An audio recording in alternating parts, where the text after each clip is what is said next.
Hi there, this is Sean, the Honest Book Reviewer, with another book review.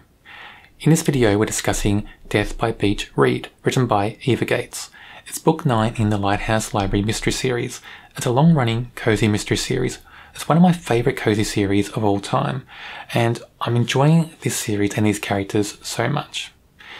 This book shifts the characters around a little bit, not by too much, but it is still a very enjoyable book, and for book 9 in the series, it's just keeping up that enjoyment factor. It's just the author's not letting the readers down as the series goes on. It's still a very strong series.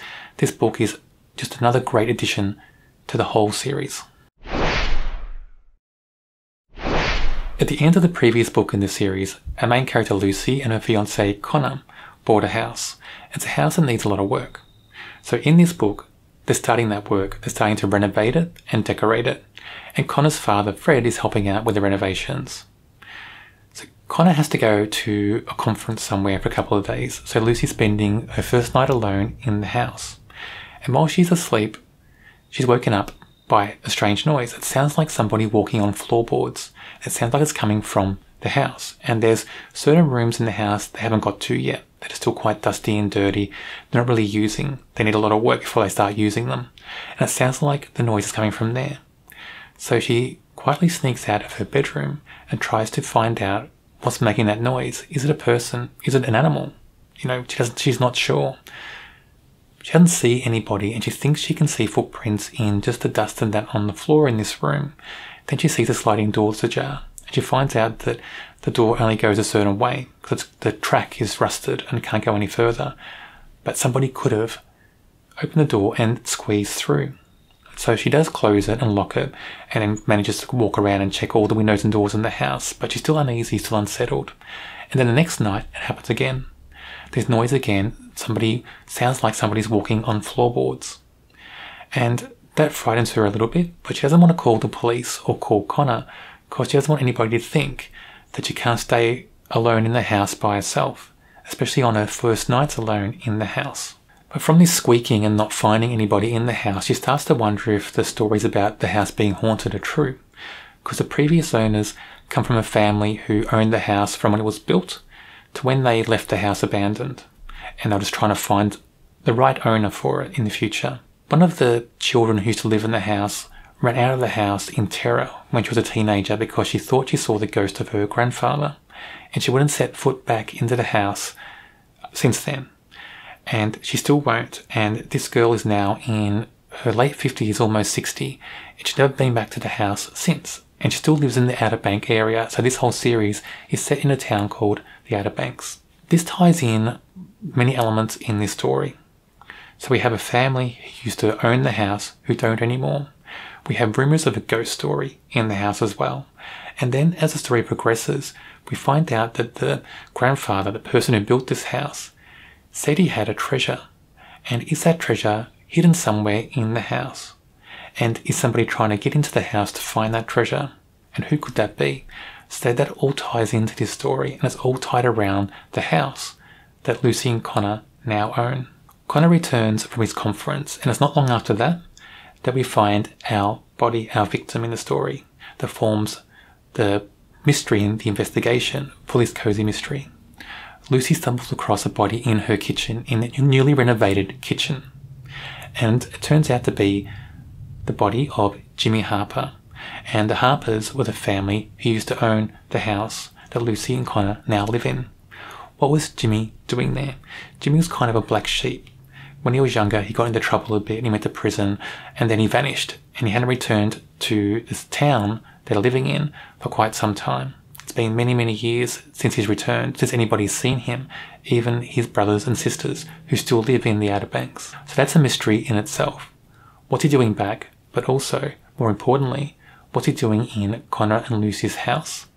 And then, who killed him? Because it's obvious that it's foul play, because he's found in a kitchen with something around his neck. So let's ignore the main mystery, that death, in this video from now on, because I don't want to give anything away about that. It is the main mystery in the book. Let's talk about some other things going on in the town in this book. We have the return of Diane, and Diane is a woman whose husband used to be on the library board, and she's very meddling. She thought she could control things. She thought she was powerful. And something happened to her in previous books, and she lost a lot of her money, a lot of her power. But now she's back. And no one's sure why she's back.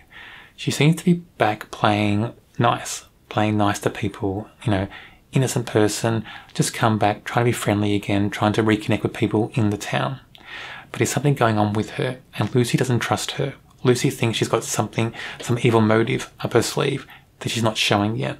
Tied in with the mystery, but tied in on the side, so not connected directly with the mystery, is the appearance of a person called Shauna. And Shauna says she's the wife of the victim, Jimmy. And she keeps rocking up at places, the library, Lucy's house.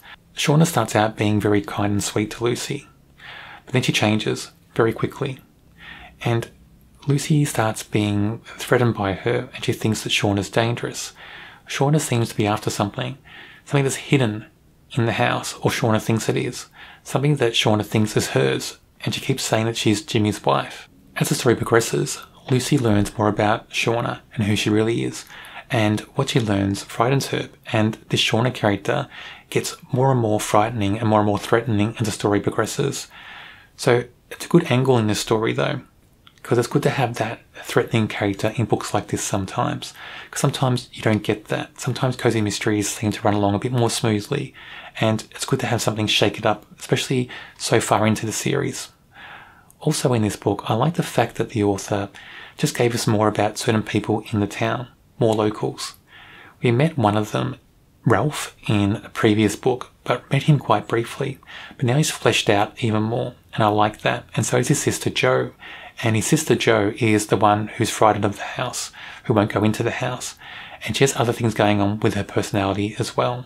So I like seeing Jo in this book described very deeply, and I like seeing her growth in this book, because she starts out being a very frightened person, shy of going in public all the time, and she starts to open up a bit as the story progresses. And I like seeing that, and I like the fact that the author included that in this story, because it just made the community of the Outer Banks just seem so much more welcoming.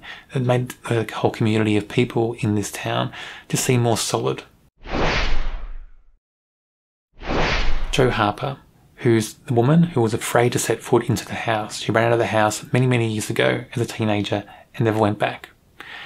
I liked her in this story.